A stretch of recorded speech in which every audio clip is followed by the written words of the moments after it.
Alright guys, before we get into this, I'm going to tell you it's going to be a long one, so sit back and relax while I kick facts about J. Cole's raps. Olu, you can rap. Swear down. You think of me. Yeah, you know it.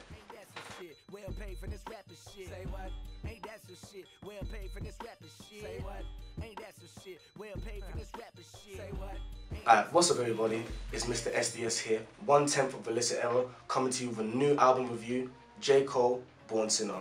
Before we get into the album review, as always, let me just give you some background information on him and how we got up to this point right here. J. Cole is a North Carolina rapper who really blew up in 2007 with the release of his debut mixtape, The Come Up. I personally listened to this around 2009. I wasn't really aware at the time. When I did listen to it, I have to say, raw talent, and he was really good. So I imagine at the time, he was a big prospect for a lot of people. He then released his next mixtape, The Warm Up, and on The Warm Up there was a song called Lights Please. It was because of this song that he managed to get the attention of rap mogul Jay-Z. And a few months later, we saw him signed to Roc Nation, the first member to be signed to that label. He then released his critically acclaimed mixtape, Friday Night Lights. This was the mixtape that took him from an internet rapper to the savior of hip hop. But that's also where the problem started. You see, when you get that title, leader or savior of hip hop, you get these unnecessary expectations that come up and they really start to hurt you. For example, Lupe Fiasco, Kendrick Lamar, J. Cole, they've all been named saviors of hip hop. And of course, for those of us who know, that's not how the industry works. They're not going to be able to just put out an album with no radio singles and sell 1 billion copies. That's just not how it's going to work. So when he did release his 2011 album, Cold World, The Sideline Stories, while I personally enjoyed it because I knew what to expect, a lot of people hated it. And it was a bit unfair for the man who released some of the best songs in 2011, but just because he had radio singles, he was hated. So of course, we're in 2013 now, so what was he going to do with this? Let's just say J. Cole steps it up with a fantastic project. Alright, let's get into the intro track, Illuminati. J. Cole starts us off by saying it's going to be darker this time, and it sure is. Sampling the Notorious B.I.G.'s Juicy, J. Cole comes out with a dark, lyrically dense song, and I thought it was actually one of the best songs on the album. And this is how all rappers and any other artist should start off their intros, with a nice intro that allows you to just grasp what's going to be on the album. The beat, that wouldn't have gone out of place on the 2003 era of Timbaland style of production. And lyrically, J. Cole spits some dirty lines, such stuff such as, oh, if you want to get fucked in the ass, that's between you and whoever else's dick it is. Pause. Just making you think about homophobia in hip hop and how it really doesn't have a place anymore. All while doing that with some of the best verses on the album. So I thought this was a really good intro. Alright, let's get into the next track, Land of the Snakes. This song, sampling Outkast, art of the storytelling, flipping the beat. This is just about J. Cole. The first 2 verses, he comes off really arrogant, cocky, just saying all the stuff that he used to do. You know, I came out of my mom's womb with my dick hard. I found that really funny. Here, he's just trying to show off this braggadocious character that he really isn't, because on the 3rd verse, we get to see a whole new side of J. Cole. In the other 2 verses, we hear about J. Cole and how he used to have this hit and run technique. He used to just, basically have sex with girls and then leave them high and dry, right at the point where they liked him.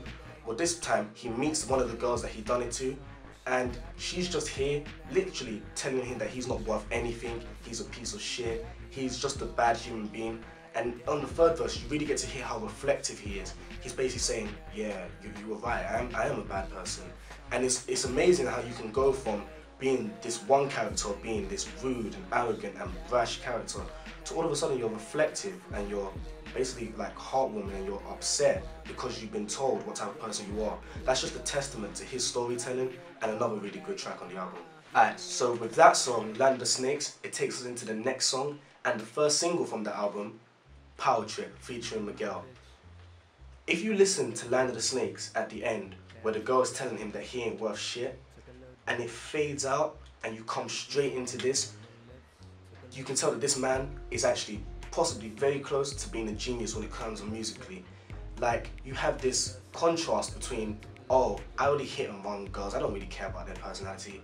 And in this song, he's talking about a girl that he really likes, and he never got her. And even when he blew up, and all these other girls want him, he's only thinking about her. Another thing that I really like about this song, it feels really organic and natural. it's like, it's not a forced single like the first one from his album, Workout. With this, it feels like he didn't just make this with the attempt of getting on the radio. He made it for himself, and it just happened to go on the radio. That's a testament to not changing for the radio, but changing the radio for you. And also getting Miguel, stroke of genius. There's not a single person who's heard this song now who could imagine another person on, and that's just another testament to how good J. Cole is. The beat, a cinematic intro, and you just get these nice drums, makes you feel really gassed and excited, and then J. Cole just comes in with reminiscent lyrics, and it's just like, the song really touches you, and it's actually just a really great single. Alright, so let's get into the next track, Trouble. This is possibly one of the darkest songs on the album. J. Cole uses a choir. There's no restraints on this choir, however. They start belting out some of the cleanest riffs you will hear of 2013, and they just start belting out some of the nicest solos. I actually love the choir part. I found myself repeating it just to hear the choir talking. This song, J. Cole's just talking about temptation, and for us boys, that temptation is usually girls, and girls, and girls. That's all it is. He's just talking about, with lines like, oh, I don't want to meet her, but I want to fuck her, but I'm thinking about it. My friends are like, why are you thinking about it? It's just like, J. Cole is just showing us a more side to him, more real side to him, which is something I love, because he really likes to show you the personality of J. Cole and not just what he portrays to be. So it's a really good track and one that you should check out. So on the track Runaway, we've got J. Cole. At first, he's talking about a girl, talking about how he wants to be good to her, but he knows he won't, because he's just a bad person, or born sinner, if you like to call it. And then all of a sudden, bang, it changes, and we get topics such as, we got a pervy teacher, we got how there was rape back in slavery, and how that's how his mum became a light-skinned person. It's just a really dark and complex song, and it's one of my favorites on the album as well. So if you don't get the album from this, at least from this review, check out that song. I promise you, you'll get the album right afterwards. Alright, so let's talk about the next song, and in my opinion, the highlight of the album, Forbidden Fruit featuring Kendrick Lamar. This jazzy instrumental is first used on Ronnie Foster's Mystic Brew, and it's also, for all us hip hop heads, the same song A Tribe Called Quest used for their song Electric Relaxation. But this one has a bit of a twist because J. Cole added some drums in it. This song, just talking about Genesis, a lot of references to the Bible, Adam and Eve, Kendrick spitting the hook. Well, I did want Kendrick to do a verse as well, simply because everybody's been waiting for a song between J. Cole and Kendrick. This is just as good, and it can hold me off until their supposed collaboration album. This song is fantastic. So many quotables. I won't give them to you because we'll just be here all day, but this is one of my favorite songs. Check it out. Alright, so let's talk about the next song. I think this one follows right after Forbidden Fruit. I am actually not sure, so you are going to have to check the track list and get back to me. But the song is Ain't That Some Shit, which is the interlude. Now, if you heard A$AP Rocky's Fucking Problem, A$AP Rocky's Goldie, or A$AP Rocky's Demons, or you've heard Kendrick Lamar's Backstreet Freestyle, this is just along the same lines. A banging beat, again, similar to that Timberland era, really bass heavy type of stuff. And then you've got J. Cole spitting some lines about how ain't that some shit, well paid in this rapping shit. It's just a braggadocio song, something that Jay-Z would have done early in his career, but probably not as good. This is actually one of the best songs on the album. Unfortunately, it isn't that long, it's only like 2 minutes, but for what it's worth, it's short and sweet, and that's how it should be done. What? Oh yeah, the review. Sorry, my bad. Let's get into the next song, Crooked Smile featuring TLC. This is one of the more uplifting songs on the album. It kind of deviates away from the album's kind of dark feel and the name Born Sinner, so you expect something dark. This doesn't really suit, but it's still a great song. J. Cole managed to get the legendary TLC female group to sing the hook. This song is really just about embracing your flaws. J. Cole in the first verse talks about all his flaws, from his bushy eyebrows to his crooked teeth. And he's basically telling girls and boys to just embrace all the flaws you have. It makes you beautiful. It's what God gave you. Don't be worrying about what other people say. Don't be looking at models and thinking, I've got to look like that. That's not what he was going for. He's going to empower you and himself. And also, the beat, okay, it is radio friendly, so I do imagine with this one, he was actually aiming for the radio, but it doesn't take away from the song. It's still a great song, and definitely deserves the same amount of attention Power Trip got. Alright, so let me talk about this song. It's going to be the last song I talk about on the normal edition of the album. And this song is called Letting Nas Down. Basically, you can tell from the title, it has something to do with letting Nas down. And a lot of people, when they first heard it, they were just like, what is this about? Basically, it's just about J. Cole when he first made the song Workout, and how even though it was a big radio hit, it disappointed a lot of fans and a lot of rappers who looked up to J. Cole.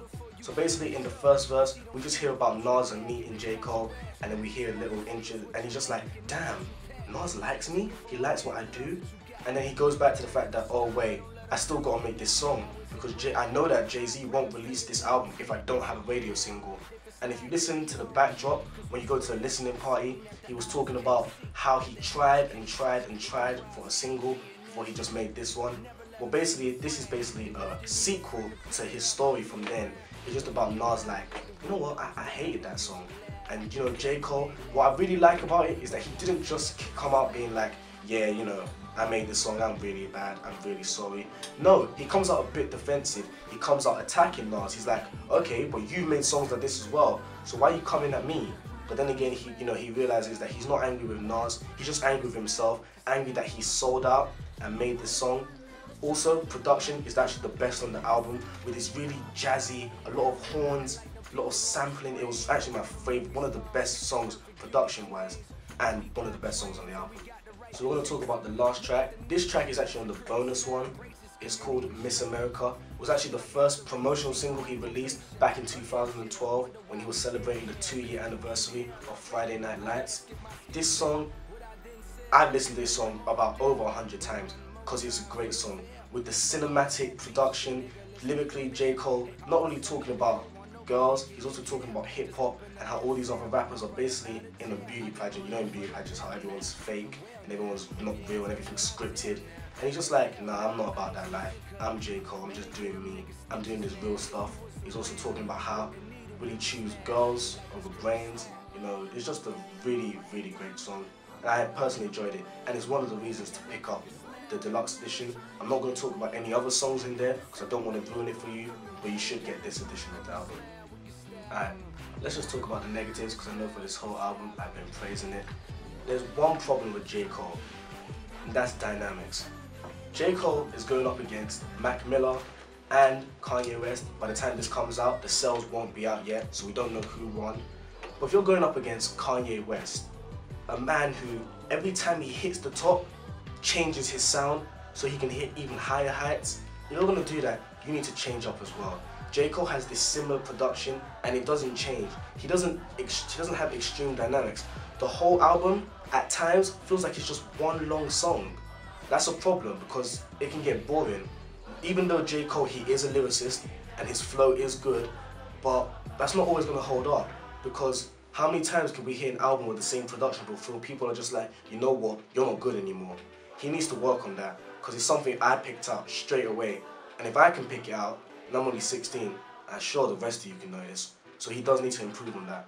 That's the only negative I can think of, however, because this is a great album. I'm going to award this album an 8.5 out of 10. Has a lot of replay value. Possibly going to be one of the best albums of 2013. Depends really what comes out as well. But yeah, that's all I can say. What did you think of it? Did you love it? Did you hate it? Is there anything else you want me to review? And as always, it's Mr. SDS, out.